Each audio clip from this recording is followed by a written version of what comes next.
অন্বেষা যারা শুনছেন তাদের সবাইকে স্বাগত জানাই।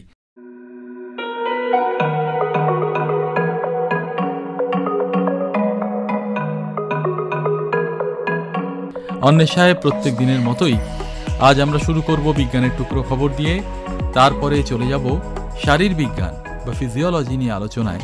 এবং শুধু বিষয়টাকে বোঝার চেষ্টা করা নয়, বরং আরেকটু ফোকাসড হয়ে আমরা কলকাতা বিশ্ববিদ্যালয়ের যে ফিজিওলজি ডিপার্টমেন্ট তাদের কাজকর্মের ধারা বোঝার চেষ্টা করব। তাহলে শুরুতেই আমরা জেনে নিই আমাদের চারপাশে কি ঘটছে, শুনে নিই বিজ্ঞানের টুকরো খবর। জীবাশ্ম জ্বালানি একেই দূষণ বাড়ায়, তার উপর পাল্লা দিয়ে বাড়ছে জ্বালানির দাম। এই পরিস্থিতিতে কলকাতা ও সংলগ্ন বিভিন্ন ফেরিঘাটে ব্যাটারি চালিত ভেসেল নামানোর সিদ্ধান্ত নিল রাজ্য পরিবহন দপ্তর। জেলার ফেরিঘাটেও দূষণ রোধ ও জ্বালানির খরচ কমাতে ভেসেল বা বৈদ্যুতিক লঞ্চ চালানো হবে বলে জানা যাচ্ছে। আপাতত 6টি জেলার 9টি ফেরিঘাটে 22টি বৈদ্যুতিক ভেসেল চালানোর পরিকল্পনা রয়েছে। কলকাতার Garden Reach Shipbuilders vessel বানাচ্ছে। প্রতিটি তৈরিতে খরচ পড়ছে 6 কোটি টাকা। বৈদ্যুতিন এই লঞ্চে যাত্রী বহন ক্ষমতা 150 জন। প্রথম ভেসেল কলকাতার বাবুঘাট থেকে হাওড়ার বেলুর মঠ এবং দক্ষিণেশ্বরের মধ্যে চলাচল করবে। পরিবহন দপ্তর জানাচ্ছে 150 জন যাত্রী বহনের লঞ্চ চালাতে গেলে ঘণ্টায় লাগে 10 লিটার ডিজেল। সেই জায়গায় ভেসেলের ব্যাটারি একবার চার্জ দিলেই 2 ঘণ্টা তা এক টানা চলতে পারে। এক চার্জেই কমপক্ষে 30 কিলোমিটার যাতায়াত করতে পারবে ওই লঞ্চ। ভেসেলে থাকছে বায়ো টয়লেট, এতে বাড়তি সুবিধা পাবেন যাত্রীরা। বিজ্ঞানের খবর শুনলেন, আমরা রয়েছি অন্বেষায়।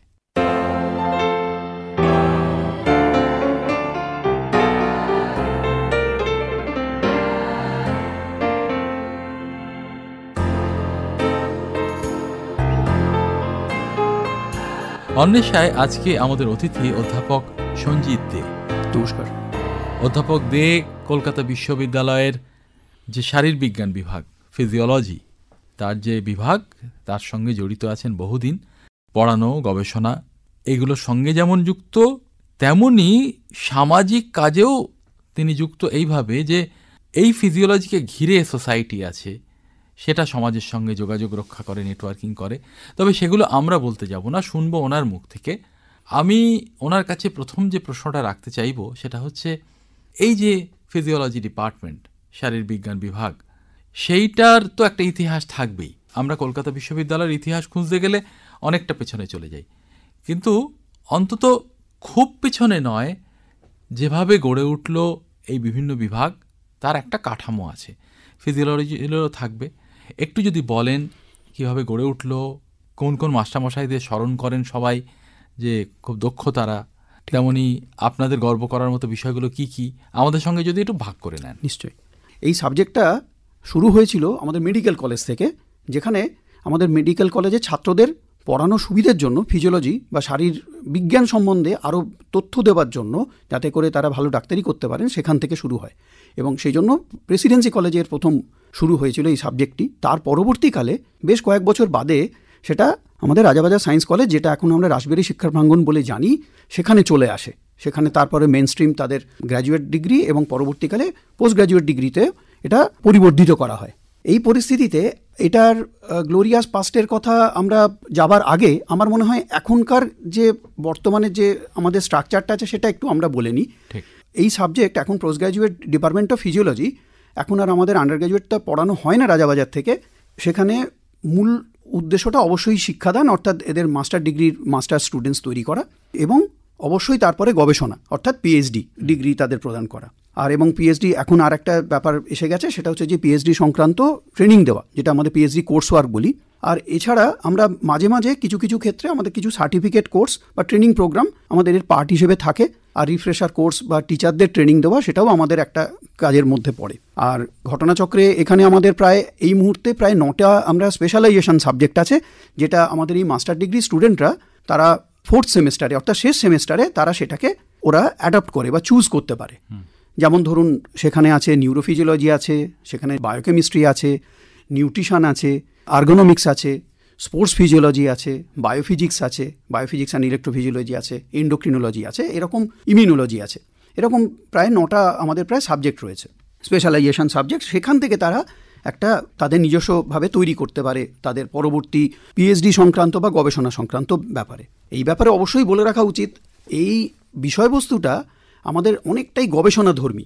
অর্থাৎ কি, এখান থেকে একজন ছাত্র বা ছাত্রী সে কিন্তু গবেষণার অনেক উপাদান পায়। তার মানে এই নয় যে তাকে সবাইকেই গবেষণার মধ্যেই গণ্ডিতে থাকতে হবে। তার বিভিন্ন রকম প্রফেশনে বিভিন্ন জায়গাতেই আমাদের ছাত্রছাত্রীরা সুপ্রতিষ্ঠিত হয়ে আছেন। সেগুলোর কথায় যাব, তার আগে জেনে নিই যে ধরুন আপনাদের বিভাগকে যখন আপনি পরিচিত করাবেন বিদেশের কোনো প্রতিষ্ঠানে গিয়ে বা দেশের মধ্যেই কোনো এক সভায় গিয়ে, তখন তো খুব স্বাভাবিকভাবেই বলবেন যে আমাদের বিভাগ থেকে অমুক অমুক উঠে এসেছেন বা অমুক অমুক কৃতি মানুষরা আছেন। সেইগুলো যদি একটু আমাদের বলে দেন, আমরাও একটু বুঝতে পারি তাহলে। অবশ্যই এটা আমাদের খুব গর্বের একটা ইতিহাস। আমাদের অবশ্যই কলকাতা বিশ্ববিদ্যালয়ের তো বটেই, আমাদের ডিপার্টমেন্টের দিক থেকে আমি খুব গর্ব অনুভব করছি যে এখান থেকে আমাদের সাবজেক্ট থেকে অনেকেই ভাটনগর অ্যাওয়ার্ড পেয়েছেন। সেটা আমাদের তো বিজ্ঞানের একটা, বুঝতেই পাচ্ছেন, এটা আমাদের একটা খুব নামকরা একটা অ্যাওয়ার্ড। অনেকজনই আছেন এখানে, তারা সুপ্রতিষ্ঠিত। আমাদের তার মধ্যে একজন মাস্টারমশাই, তিনি আমাদের পড়িয়েছেন, অজিত মাইতি স্যার, উনি আমাদের মধ্যে আর নেই। তাছাড়াও আছেন আমাদের ভাস্কর সাহা আছেন, আমাদের বীরেন্দ্রনাথ মল্লিক আছেন, উনিও আমাদের সবাই ভাটনগর অ্যাওয়ার্ড পেয়েছেন। আর তাছাড়া তাদের নিজস্ব তাদের কৃতি বলে তারা অনেকেই হয়েছেন ভাইস চ্যান্সেলর হয়েছেন, ডাইরেক্টর হয়েছেন বিভিন্ন ইনস্টিটিউটের, এবং এখনও আছেন বিভিন্ন কর্মসংস্থানে। কিন্তু সেটা তো তার সঙ্গে সেই সাবজেক্টের অবশ্যই তার নামটা জড়িয়ে আছে।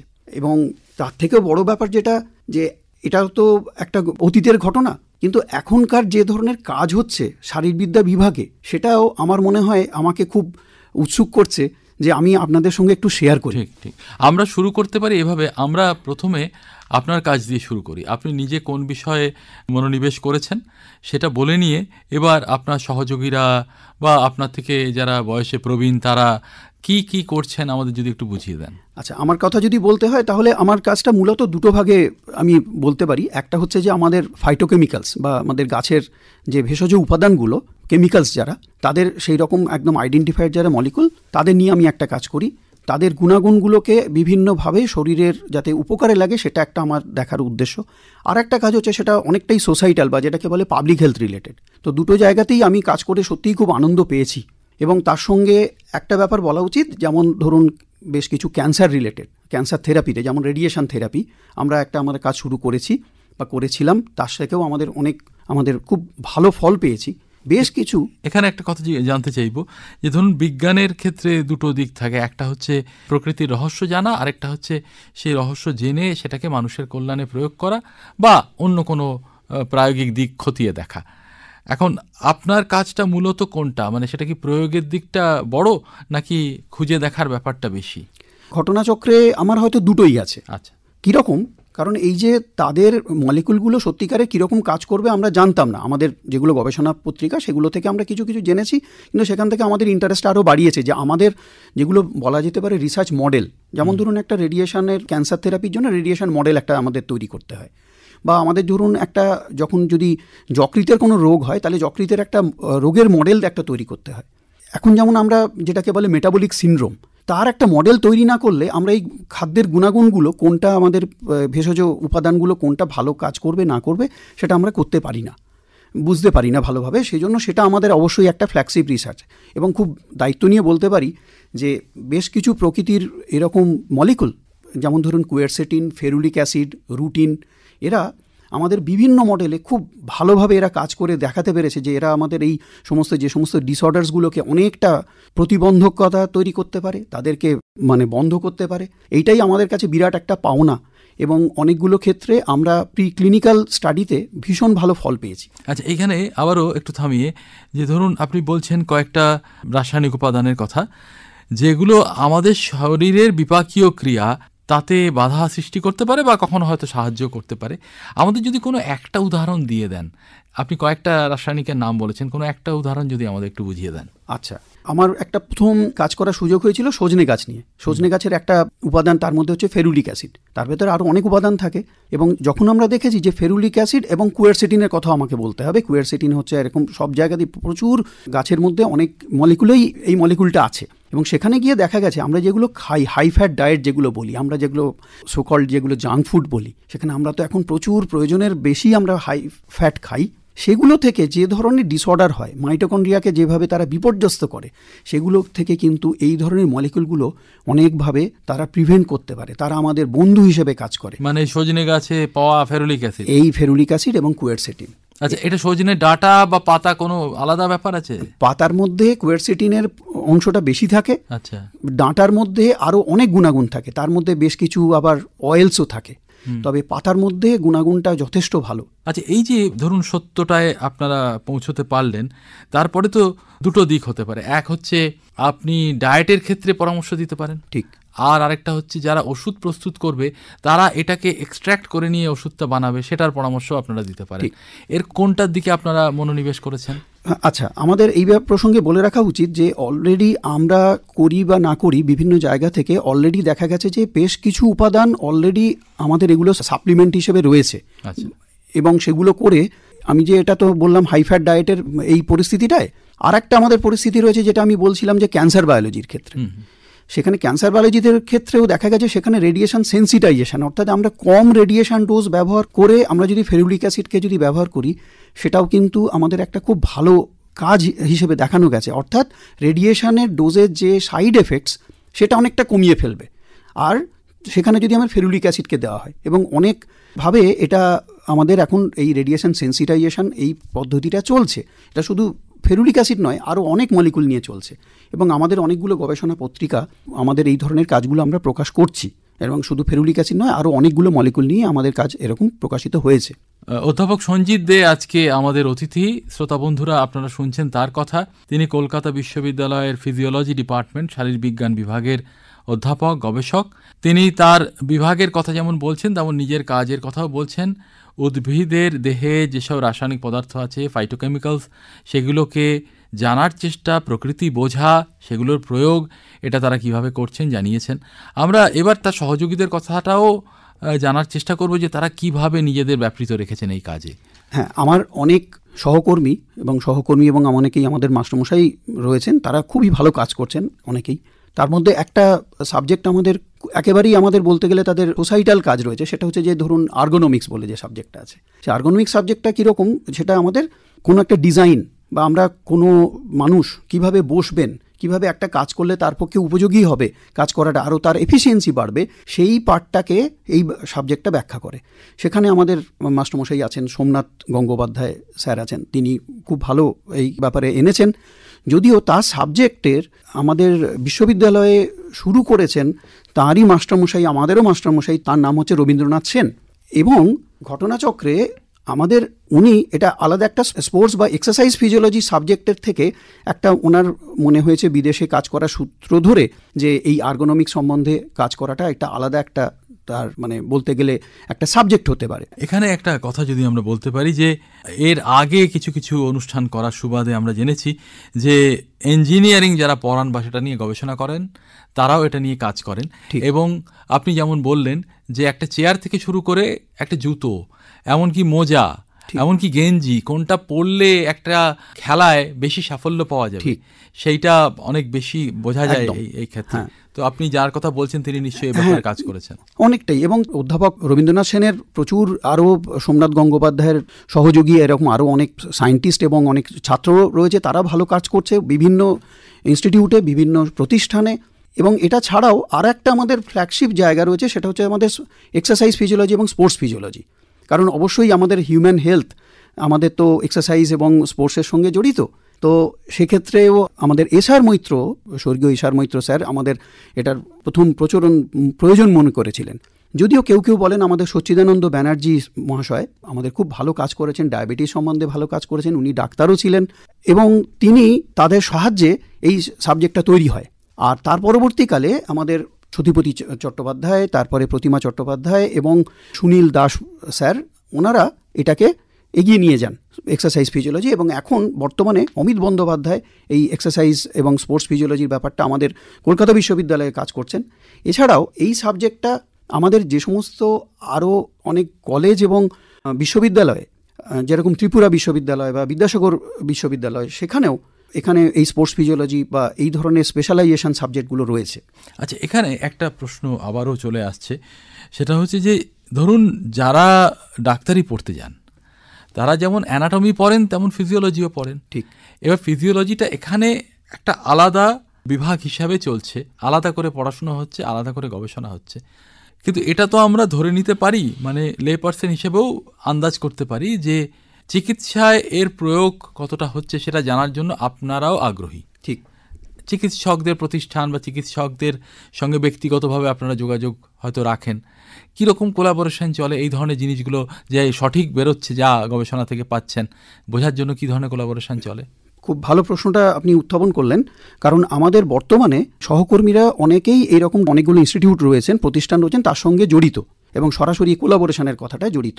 যেমন আমাদের ইনস্টিটিউট অফ নিউরোসায়েন্স কলকাতা, তারপরে ক্যালকাটা মেডিকেল কলেজ, IPGMER বা যেটা SSKM বলে, এইগুলো তো আমি যেগুলো NRS, অনেকেই আমাদের এর সঙ্গে জড়িত আছেন। যেমন যারা RBCর সঙ্গে কাজ করেন, আমাদের একজন আছেন ডক্টর রাজেন হালদার, ওনার সঙ্গে NRS হসপিটালের, আমার সঙ্গে যেমন ইনস্টিটিউট অফ নিউরোসায়েন্স কলকাতার অনেকের নিউরোলজি বিভাগের অনেক ডাক্তারের সঙ্গে, IPGMER এর ডায়াবেটিক নিউরোপ্যাথি, সেখানেও আমাদের ডায়াবেটিস ডিপার্টমেন্টের সঙ্গে আমাদের সঙ্গে কোলাবোরেশন রয়েছে।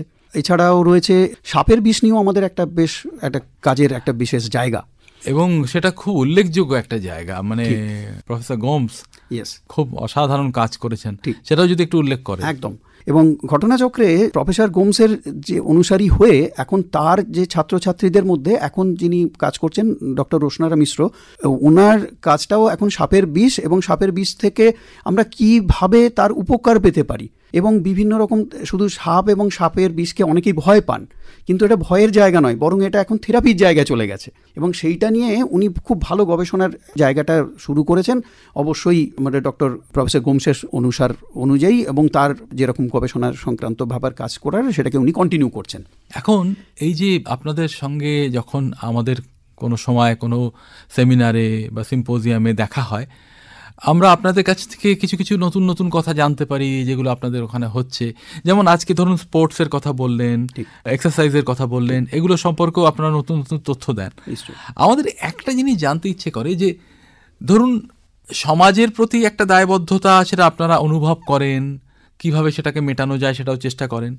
আপনারা কি কোনো পরামর্শ দেন? মানে এই কারণে জিজ্ঞাসা করা যে চিকিৎসা প্রতিষ্ঠান বা হাসপাতাল তারা সরাসরি পরামর্শ দেয়, এবার ধরা যাক আপনার ওখানে কেউ গেল বা আপনারা কোনো একটা আলাদা ইউনিট তৈরি করলেন যার মাধ্যমে পরামর্শ দেওয়া যেতে পারে, সেরকম কি কখনো হয়েছে? কনসালটেন্সি যেটাকে বলতে পারেন, অবশ্যই অনেকেই সেটার সঙ্গে জড়িত আছেন, আমাদের অনেক সহকর্মী জড়িত আছেন, যেটা তার মধ্যে কয়েকজনের যদি নামও বলি, সোমনাথ গঙ্গোপাধ্যায় স্যার আছেন, এবং আমাদের মধ্যে আরও অনেকেই ডাক্তারদের মধ্যে, এবং সরাসরি ওনার সঙ্গে এই যেহেতু ওটার সোসাইটাল অ্যাপ্লিকেশনটা ইমিডিয়েট খুব। আর এছাড়া আমরা অনেকগুলো আউটরিচ প্রোগ্রাম করেছি, সেই ব্যাপারে আপনাকে যদি আমি বলি সেটা আমাদের অবশ্যই পরামর্শের মধ্যেই পড়ে। এই ব্যাপারে আমি বলতে পারি যে আমি খুব সৌভাগ্যবান যে আমি ফার্স্ট জেনারেশন লার্নারদের সঙ্গে এই রকম কিছু প্রোগ্রামের সঙ্গে আমি জড়িত, এবং যারা ধরুন ট্রাইবাল যারা স্টুডেন্ট একলব্য স্কুলে আমরা এরকম বেশ কিছু প্রোগ্রাম করেছি, তাদেরকে আমরা খুব উৎসাহ যোগাতে পেরেছি সাবজেক্টের সম্বন্ধে বলার ব্যাপারে, তাদের সুস্বাস্থ্য অবশ্যই, হ্যাঁ একদমই, হ্যাঁ, কিন্তু সেটা করে আমরা খুব লাভ পেয়েছি। আর একটা জায়গা হচ্ছে যেখানে আমাদের কাজের ভিত্তিতে আমরা পেয়েছি, সেটা হচ্ছে যে যারাকে বলে ইন্টেলেকচুয়াল ডিসেবিলিটি যাদের আছে, তাদের সম্বন্ধে তাদেরকে তো আমরা সরাসরি করতে পারি না, তাদের যারা কেয়ার গিভার আছে তাদেরকে কিছু ট্রেন করা, তাদের কনসালটেন্সি দেওয়া, তার হাইজিন, অটিজম আছে সেরকম হতে পারে, একদম সেরিব্রাল পলসি আছে, বা যারা অনেকেই এপিলেপটিক, যারা খুব সিভিয়ারলি এপিলেপটিক, তাদের উপরে আমাদের কিছু কাজ হয়েছিল। এবং আমাদের একটা মানসিক প্রতিবন্ধীদের একটা এরকম রিহ্যাবিলিটেশন সেন্টার আছে, সেখানে গিয়ে আমরা বিভিন্ন প্রোগ্রাম করেছি। মানে সেটা কলকাতা বিশ্ববিদ্যালয়ের এই বিভাগের সঙ্গে? অবশ্যই সেখানে সেটা হয়েছে আমাদের centre with potential for excellence in particular area, CPPA বলে, সেটা ক্যালকাটা ইউনিভার্সিটিকে UGCর একটা সেন্টার, তার মাধ্যমে আমরা করেছিলাম। হ্যাঁ, এর অবস্থানটা কোথায়? ক্যালকাটা ইউনিভার্সিটির মধ্যেই আমাদের রাজাবাজার সায়েন্স কলেজে একটা আমরা গবেষণাগারকে আমরা সেটা বলি যে সে তার সাহায্যে আমরা সেটা করেছি প্রোগ্রাম। এখানে আমি একটা প্রসঙ্গ আমি বলতে চাই, যেটা একটা হয়তো খুব, যেটাকে আমরা বললাম যে ফান্ডামেন্টাল রিসার্চ, তার একটা পার্ট আমার বলার দরকার। সেটা হলো যে কেন আমি বললাম যে আমরা এই সাবজেক্টটা সম্বন্ধে খুব কম জানি। আমাদের সব থেকে বেশি কোষ আছে বোধহয় ব্লাড সেল, তার মধ্যে একটা হচ্ছে লোহিত কণিকা। লোহিত কণিকা সম্বন্ধে আমরা খুবই কম জানি, অথচ এত প্রচুর সংখ্যায় রয়েছে। কিরকম রক্ত পরীক্ষা করালে হিমোগ্লোবিনের অংশটা ঠিক আছে কিনা সেটা দেখি, সেটা আমরা দেখি। কিন্তু তার থেকে যেটা বেরিয়ে আসে, আমরা আরবিসির যে স্ট্রাকচার বা শেপ, সেটা যদি মানসিক প্রতিবন্ধকতার সঙ্গে সঙ্গে, সিভিয়ারিটির সঙ্গে সঙ্গে চেঞ্জ হচ্ছে, এটা আমরা আণুবীক্ষণিক যন্ত্রে মানে ইলেকট্রন মাইক্রোস্কোপের তলায় দেখে অবাক হয়ে গেছি। এবং শুধু তা নয়, তার ফাংশনাল দিকগুলো তার সঙ্গে সঙ্গে চেঞ্জ হয়েছে। ঘটনা চক্রে আমাদের এখন আর একটা কাজ হচ্ছে নিউরোপ্যাথির ওপরে। সেখানেও দেখতে পাচ্ছি যত সিভিয়ারিটি অফ নিউরোপ্যাথি বাড়ছে, তার সঙ্গে সঙ্গে আরবিসি স্ট্রাকচারটাও চেঞ্জ হচ্ছে। এবং আরবিসি আপনি হয়তো জানেন যে তারা অক্সিজেন ক্যারি করে নিয়ে আসে এবং কার্বন ডাইঅক্সাইডে ক্যারি করে নিয়ে আসে। তার ফলে যদি কোনো সেলের যাদের অক্সিজেনের ডিম্যান্ড আছে, সেখানে যদি অক্সিজেন ঠিকমতো না পৌঁছয়, কী হবে? তার নিউরোনাল সেলগুলো ড্যামেজড হবে, যার ফলে সে ঠিকমতো সে পুষ্টি পাবে না, তার মেটাবলিজম সেটা ঠিকমতো থাকবে না। ফলে এইটা আমরা দেখতে পাচ্ছি। এবং আমাদের গবেষণার আর একটা জায়গা বলছি, আমাদের কেন ফিজিওলজি পড়াটার খুব দরকার, সমাজকে জানানোর কেন দরকার, তার একটা বড় ব্যাপার হচ্ছে আজকে হিউম্যান ফিজিওলজি শুধু হিউম্যান দেহ নয়, তার জন্য যে অর্গ্যানগুলো বা সিস্টেমগুলো বা তন্ত্র যাকে বুঝি সেটা নয়, শুধু কলাকোষটা নয়, শুধু কোষ নয়, তার মধ্যে যে জিন আছে, তার যে জিনোম আছে, এবং সাবজিনোমিক লেভেলেও আমরা যে অবাক করা যে তথ্যগুলো পাচ্ছি, সেটা খুব ভীষণ মানে আমাদের ইন্টারেস্টিং। কীরকম ইন্টারেস্টিং? এই যেমন আপনি আরবিসির কথা বলছি, বেশ কিছু লং নন কোডিং আরএনএ, তারও সিভিয়ারিটি দেখা যাচ্ছে যে ওই স্ট্রাকচারগুলোর সঙ্গে সঙ্গে চেঞ্জ হচ্ছে। অর্থাৎ আমরা একটা বোধহয় প্রমাণের জায়গাতে পৌঁছতে পারছি যে কেন আরবিসি স্ট্রাকচারটা ওই নিউরোপ্যাথির সঙ্গে রিলেটেড হবে। আচ্ছা, আপনি একটা পরিভাষা ব্যবহার করেছেন, আমরা শ্রোতাদের স্বার্থে বোঝার চেষ্টা করি যে লং নন কোডিং আরএনএ। এখন জিন, সেটার থেকে কোড হবে, প্রোটিন তৈরি হবে, সেই প্রোটিনের কথা বা প্রোটিনের থেকে কিছু সংবাদও পৌঁছতে হবে, সেই সংবাদের কাজ করতে পারে আরএনএ। আরএনএর একটা অংশ সেই কাজ করে। কিন্তু আপনি যে আরএনএর কথা বলছেন, সেখানে কোনো রকম কোড তৈরি হবে না, অর্থাৎ তারা কোনো ওই নির্দেশ তৈরি করবে না যে, কিন্তু তারা সরাসরি কোনো সংবাদটা দিচ্ছে না, সেই মেসেজটা দিচ্ছে না, কিন্তু সেই মেসেজের ভীষণ দাম আছে, কারণ তারা রেগুলেট করতে পারে। এইটা হচ্ছে তাদের লং নন কোডিং আরএনএর গুরুত্বটা। আগে এটার একদমই আমাদের সামনে আসেনি, কিন্তু এখন আমাদের এটা ভীষণ রকম দরকার পড়ছে। আচ্ছা, এর ফলে ধরুন আমরা জেনেটিক্সের কথা, এই আরএনএর কথা বলছি, কিন্তু আরও বোঝার মতো স্তরে যদি ভাবা যায় যে একটা লোহিত রক্তকণিকা, তার আকারটা কীরকম, তার কি পাল্টে যায়, বা তার চলাচলের ক্ষেত্রে কি সমস্যা হয়, সেটা যদি একটু বলেন, যেটা আপনারা দেখেছেন। অবশ্যই, সেটা এই যে একটা ক্যাপিলারি, মানে আপনি বলছিলেন একসময় যে ছানার জিলিপির মতো দেখতে, একদম একটা রক্তকণিকা আমরা জানি যে ছবিটা আমরা দেখতে পাই, এবং আমরা ইলেকট্রন মাইক্রোস্কোপেও সেই রকম একটা দেখতে পাই যে মাঝখানটা একটা বাইকনকেভ একটা স্ট্রাকচার আছে। কিন্তু যখন দেখা যাচ্ছে যে একটা মানসিক প্রতিবন্ধী বা কোনো খুব মানে যারা কিনা সিগারেট স্মোকার, খুব বেশি এরকম সিগারেট স্মোক করেন, তাদের ক্ষেত্রেও দেখা যাচ্ছে তারা ওই আরবিসি স্ট্রাকচারটা কীরকম একটা কাঁটা কাঁটা, একদম বলতে গেলে কিছুটা আমাদের আকন্দ ফলের মতো, মানে যেখানে একদম কাঁটা কাঁটা রয়েছে। অর্থাৎ সেটা তো আরবিসি নর্মাল শেপ নয়, ফলে সেই অক্সিজেন ক্যারি করার ক্ষমতাটাও তার কমে যায়। সবথেকে বড় ব্যাপার, তাতে ওই বাইকনকেভ স্ট্রাকচারটা থাকার কেন দরকার জানেন? সেটা ওই ক্যাপিলারির মধ্যে সে ফোল্ড হয়ে যায়, যেমন মসলিন একটা আংটির ভেতরে আমরা শুনেছি ফোল্ড করে নিয়ে যাওয়া যায়, সেই রকম খুব সূক্ষ্ম জায়গার মধ্যে দিয়ে নিয়ে যাওয়ার কথা আরবিসি, সেটা তার একটা গঠন। কিন্তু সেটা যদি না থাকে, যদি কোনো এইরকম আমরা বাইরের থেকে কোনো কিছু দিয়ে যদি আমরা তাকে প্রয়োগ করি, বা আরবিসি যদি মানে কোনোভাবে শেপ না পায়, তাহলে কিন্তু তার পক্ষে ওইটা ক্যারি করা সম্ভব হয় না। সেই জন্যেই এত রকম যেটাকে বলে প্যাথোলজিক্যাল সিচুয়েশনস তৈরি হয়। তার মানে রক্তনালীর মধ্য দিয়ে ঢুকতে পারার যে ক্ষমতা লোহিত রক্তকণিকার, সেটা গুটিয়ে গিয়ে হোক বা যেরকম একটু চেপটে গিয়ে হোক, সেই ক্ষমতাটা নষ্ট হয়ে যায় এই ধরনের অসুখের ফলে। তার ফলে সেই যে লোহিত রক্তকণিকা অক্সিজেন পৌঁছে দেবে প্রয়োজনীয় জায়গায়, সেটা করতে পারছে না, কেননা পরিবহনই হচ্ছে না, ফলে তার ফলে সমস্যাগুলো তৈরি হচ্ছে। ঠিক, আমি এই প্রসঙ্গে আরেকটা কথা বলতে চাই। এখানেও আমাদের অনেকগুলো মডেলিং স্টাডি আমরা করছি না, কিন্তু আমাদের ভবিষ্যতে করার একটা প্ল্যান রয়েছে, এবং অনেকে সেটা করেওছেন, যে এই ধরনের ব্যাপারগুলো। এবং এই মডেলিং স্টাডি করতে গেলে যেটা লাগে, সেটা হচ্ছে যে অনেক তথ্য লাগে, যেটা হচ্ছে যে এখন ডেটা সায়েন্স বলে। এবং সেই জন্যেই বোধহয় ডেটা সায়েন্সকে আমরা যদি কিছু তথ্য দিতে পারি, সেটা আমাদের ভবিষ্যতের আর্টিফিশিয়াল ইন্টেলিজেন্স যে ব্যাপারটা রয়েছে, সেটাকে হয়তো সঠিকভাবে পরিপূরক হবে। আর এই প্রসঙ্গে আর একটা তথ্য আমার বলা দরকার, যখন ডেটা সায়েন্সের তথ্যটা এসেই গেল কথাটা, সেটা হচ্ছে যে এই যে আমাদের প্রত্যেকটা সেল কিন্তু তার একটা নিজস্ব একটা ক্যারেক্টার বহন করে। সেই জন্য সেটা জানার জন্য এখন সিঙ্গেল সেল আরএনএ সিকোয়েন্সিং ব্যাপারটা চলে আসছে। আমরা আগে কি করতাম, একটা কম্পোজিট সেল, এক গাদা হয়তো ব্লাড সেলকে নিয়ে তার জিনোম সিকোয়েন্সিং করলাম, কিন্তু এখন হচ্ছে ইন্ডিভিজুয়াল আরএনএ সিকোয়েন্সিং, অর্থাৎ প্রত্যেকটা সেল কিন্তু সে আলাদা আলাদাভাবে তথ্য দেয় এবং সে তার পাশের সেলকে কিভাবে সাহায্য করবে কি করবে না এই তথ্যটা আমরা জানতে পারি। সুতরাং আপনারা দেখুন, এখানে প্রায় আমরা বলি প্রায় 40 ট্রিলিয়ন সেলস আছে একটা 70 কেজি মানুষের বডির ভেতরে।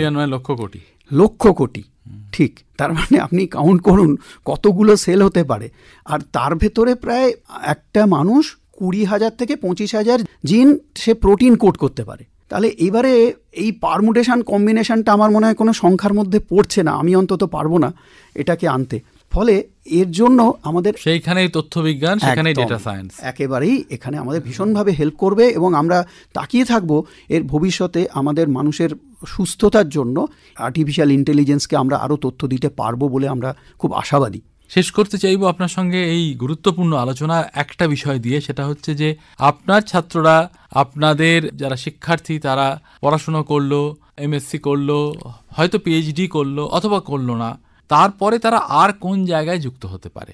এটা খুব স্পেসিফিক কোয়েশ্চেন, কিন্তু এর অনেকটা বলবো যে এর সর্বব্যাপী একটা তার দিক আছে। আমি একটা কথা, প্রশ্নটা সরাসরি উত্তর দেওয়ার আগে আমি সব শ্রোতা বন্ধুদের বলবো, এই শারীরবিজ্ঞান বা শারীরবিদ্যা সাবজেক্টটা এতটা ভালো, এত প্রয়োজন, যেটা আমরা আমাদের সবাইকার উপলব্ধি করা উচিত, 1 নম্বর। 2 নম্বর হচ্ছে এই শারীরবিদ্যা সম্বন্ধে আরও আপনারা অবহিত হন, আরও আপনারা কৌতূহলী হন এবং আরও আপনাদের পরের প্রজন্মকে জানান, পড়তে উৎসাহিত করুন আর সুস্থ সমাজ গড়ে তুলুন। কেন আমি এই কথাটা আপনার প্রশ্নের উত্তরে বললাম, এই জন্য বলছি যে যেহেতু এটা গবেষণাধর্মী সাবজেক্ট, পিএইচডি করে একজন ছাত্র বা ছাত্রী সে অবশ্যই কোনো একটা ভালো ইনস্টিটিউটে হয় সে গবেষণা করবে, সায়েন্টিস্ট হবে, না হলে সে পড়াবে কোনো ইউনিভার্সিটিতে বা কোনো ভালো কলেজে বা কোনো স্কুলে। আমি স্কুল টিচিংটাকে ভীষণ রকমভাবে আমি জোর দেবো, কারণ ফিজিওলজি পড়ানোটা, তাকে বোঝানোটা একটা সুস্থ টিনেজ যাকে বলে বয়ঃসন্ধি সময়টা, এই বুঝিয়ে দেওয়াটা ফিজিওলজি যার জ্ঞান আছে সেই সব থেকে ভালো বোঝাতে পারবে।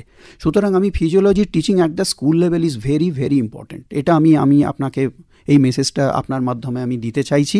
এইটুকু অন্তত বলতে পারি, এই সাবজেক্টের প্রচুর কিন্তু সুযোগ রয়েছে এবং ভবিষ্যতে আরও সুযোগ বাড়বে, এটার ব্যাপারে আমি খুবই পজিটিভ।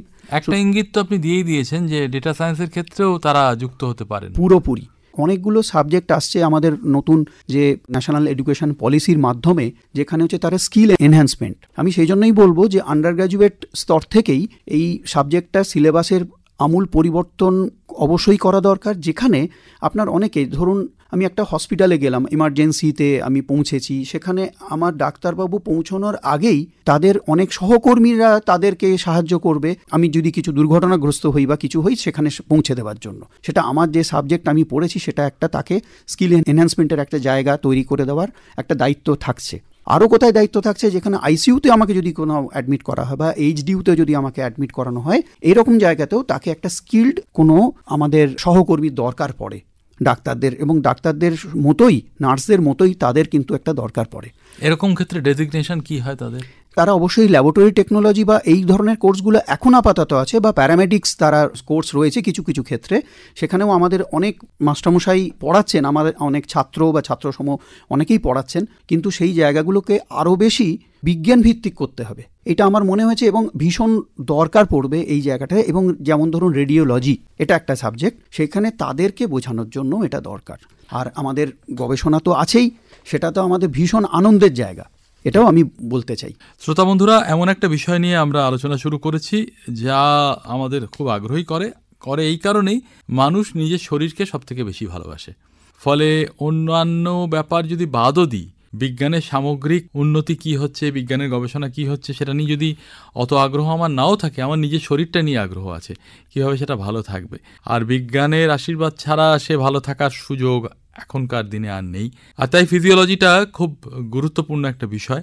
আরও গুরুত্বপূর্ণ কেন, সেগুলো ব্যাখ্যা করলেন অবশ্যই অধ্যাপক সঞ্জিত দে, কলকাতা বিশ্ববিদ্যালয়ের ফিজিওলজি ডিপার্টমেন্টের অধ্যাপক, তিনি গবেষক, তিনি সেখানে পড়াচ্ছেন, ছাত্রছাত্রীদের গাইড করছেন গবেষণা করতে, এবং সহযোগীদের কথাও তিনি আজকে জানালেন, যারা খুব মূল্যবান কাজ আমাদের উপহার দিয়ে চলেছেন।